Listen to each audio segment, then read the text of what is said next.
Hi everyone. So in this video we're going to talk about how you can check my comments in Turnitin, how you can see the comments that I have made on your papers and Turnitin. That's important because that's where I'm going to be communicating with you when you're going to be doing pre-writing assignments. You want to make sure that you see what comments I make on the pre-writing assignments so you understand what to do next. So again, there's a lot of information that comes through that, and you have to go back and check that. So this is kind of like a test before we get to something that's really important to make sure that you understand how to do this. We talked about this in class some, but I wanted to have a video here to make sure you understood it. So you're going to need to check my Turnitin comments for your electronic writing assignment. And so the way that you're going to begin by doing this is you go to wherever you turned in the assignment. So here we have the submission link for the electronic entertainment writing assignment right here. And down here it says View Complete. And if you click on View Complete, it will take you to a place where you can see what it is that you've turned in, right? You'll see the actual assignment, and then you'll be able to click on that, right? So you click on that. And then it's taking a while for it to come up, but here's what it looks like. Here's my sample paper when it comes up. Okay, so it has the document here. It's got your name up here. It's got the title. I've called this sample. It's got the number of points. Remember that in this class, almost everything you do, you're going to get full credit for as long as it's done correctly. And then this is just for me. It shows me how many have been turned in. This is the only one that's been turned in. And then over here, you've got a number of different buttons over here. And so we'll talk about those in just a second. But the first thing I want to look at is you can see here that you have these text boxes. And if you aren't seeing these, that's something we can talk about in class that's not allowing that to happen. But see, it says things like contact me about setting up a phone meeting, right? And you see that it's got a little speech bubble here. And so you can click in that and you can, right? I'll have a little comment in there. And it says, I just want to tell you on the phone how great you are, right?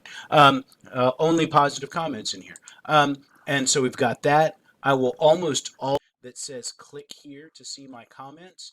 And you want to make sure that you do that. If you just click here to see my comments, then you'll see that. I'll say, generally very good. You are my best student. I'm doing very well in this class. I'm very proud of myself. We've got all of that. And then I've got other kind of comments over the side here. Okay, good. Just saying that I thought that I was moving in the right direction. Cut extra space here. Usually when we have paragraphs, we don't put extra space between paragraphs. So I'm just saying to do that. Excellent point here.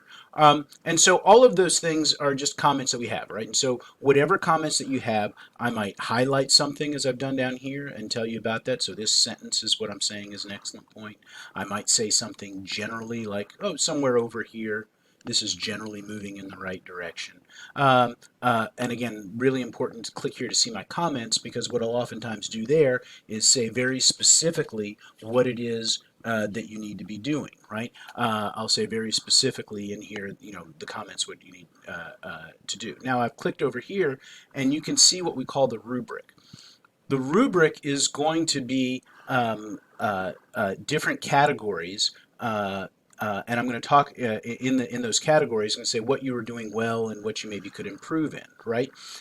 So what I've done on this rubric for this assignment is I've given you a nonsense rubric. That is, there aren't actual categories. Actual categories would be things like thesis, paragraph organization, supports, things like that. We'll talk about exactly what all those things mean, but those are the kinds of things that I might put over here. Here I put in nonsense things, flavor, that doesn't mean anything in writing, color, rhythm, balance, I put those in. But I've got these slider bars here, and with those slider bars, I'm able to say how well I think you've done in that category. Now, again, this doesn't relate to the grade. As I said before, almost everything you do in here you're going to get full credit for, but it does tell you what you need to improve upon.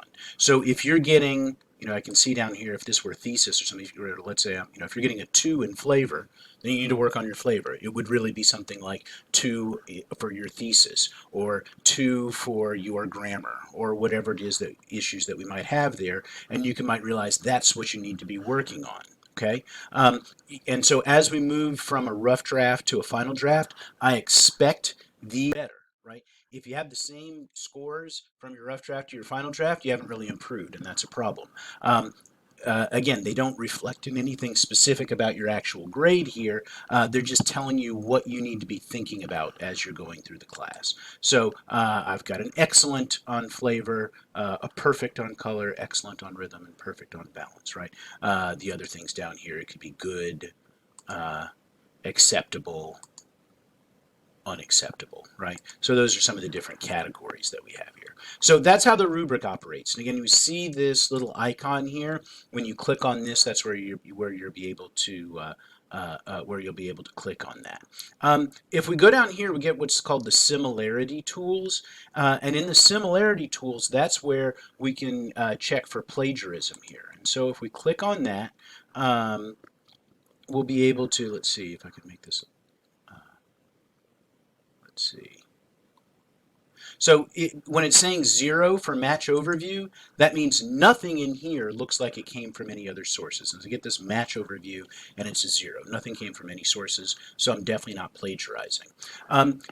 0 is fine for these things. Sometimes you might end up with more than a 0, right? You might end up with a 5 or a 10, and it's not a big problem. What that probably means is you might be quoting from something, right? So if you're quoting from a song lyric and somebody else is quoted from that song lyric, then you're going to end up with a category in there, something in there. So we'll talk about this some more in class, but I just want you to be aware of how you can check these comments and Turnitin, because you're going to need to be able to do that in order to complete your Turnitin quiz.